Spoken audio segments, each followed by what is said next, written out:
کیا آپ جانتے ہیں کہ ایلفی اپنی بوتل کے اندر کیوں نہیں سوکھتی اور چپکتی ہے؟ دوستو ایلفی اشیاء سے صرف اسی وقت ہی چپک سکتی ہے جب وہ ہوا سے ریئیکٹ کرے۔ دوسرے الفاظ میں اگر ہوا نہ ہو تو ایلفی اشیاء سے چسپاں ہونے کی صلاحیت کھو دیتی ہے۔ بس ایلفی کو بوتل میں بھرتے وقت بوتل میں سے ساری ہوا خارج کر دی جاتی ہے اور یوں ہوا کی عدم موجودگی کے باعث ایلفی بوتل کے اندر نہیں چپک سکتی۔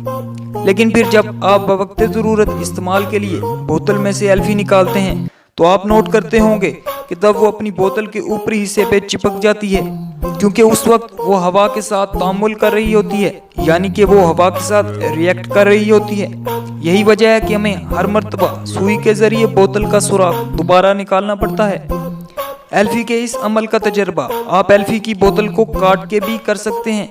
آپ دیکھیں گے کہ جیسے ہی آپ ایلفی کی بوتل کو بیچ میں سے کاٹتے ہیں، اس کے چند لمحات کے اندر ایلفی بوتل کے اندر ہی سوکھنا شروع ہو جاتی ہے۔ دوستو کیا آپ اس سے پہلے اس فیکٹ کے بارے میں جانتے تھے؟ اپنی رائے کا اظہار کمنٹ سیکشن کے اندر ضرور کریے گا اور ساتھ ہی MECS کو سبسکرائب کر لیں تاکہ مزیدار ویڈیوز کے لیے آپ کو نوٹیفیکیشن ملتا رہے۔